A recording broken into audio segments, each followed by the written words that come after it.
KCR Kaleshwaram విచారణపై Congress BRS నేతల మధ్య మాటల యుద్దం కొనసాగుతోంది. ఈ విచారణ వెనుక రాజకీయ కుట్ర ఉందని కేటీఆర్ మండిపడ్డారు. 100 జన్మలెత్తినా రేవంత్ రెడ్డి కేసీఆర్ గొప్పతనాన్ని అర్థం చేసుకోలేరన్నారు. కాగా ప్రజాధనాన్ని బీఆర్ఎస్ దోచుకుని దబాయిస్తే కుదరదని కేటీఆర్ కు కౌంటర్ ఇచ్చారు ఎమ్మెల్సీ అతికి దయాకర్. కాంగ్రెస్ పార్టీ లేకుంటే బీఆర్ఎస్ కు పుట్టగతులు లేవని ఫైర్ అయ్యారు. ఎట్లా చూసేదేముంది, కూలగొట్టడానికి వచ్చింది తప్ప కట్టనికి రాలేదు.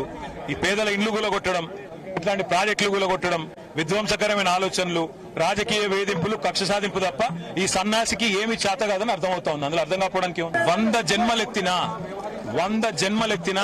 రేవంత్ రెడ్డి అనే చిల్లరగానికి కేసీఆర్ గొప్పతనం అర్థం కాదు. రేవంత్ రెడ్డి గురువు, ఆయన జేజమ్మతోనే కొట్లాడినోడు కేసీఆర్. ఆ జేజమ్మని ఇక్కడి నుంచి తరిమేసినోడే కేసీఆర్. కాబట్టి రేవంత్ రెడ్డి అనే చిల్లరగాడు ఏం మాట్లాడినా, ఆయన చిల్లర ప్రభుత్వం ఏం చేసినా కేసీఆర్ ఎంటిక కూడా పీకలేరు. కాంగ్రెస్ పార్టీ మీద, కాంగ్రెస్ ప్రభుత్వం మీద అవాకులు చవాకులు పేరుతున్న మిస్టర్ కేటీఆర్, కాంగ్రెస్ పార్టీ లేకుంటే మీకు, మీ కుటుంబానికి పుట్టగతులు లేవు.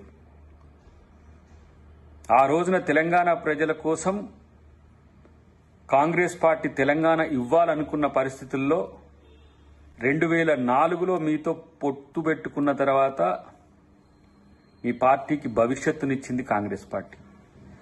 2014లో బిల్ పాస్ అయిన తర్వాత మీరు కాంగ్రెస్తో మర్జ్ అవుతామని చెప్పి దొంగ ప్రకటనలు చేసి మీరు స్వార్థపరంగా మీరు నిలబడ్డా, మీకు గెలిచిన ప్రజలు ప్రభుత్వాన్ని ఏర్పాటు చేసింది ప్రజల డబ్బును దోచుకోమ్మనో, ప్రజల ధనాన్ని దుర్వినియోగం చేయాలని కాదు.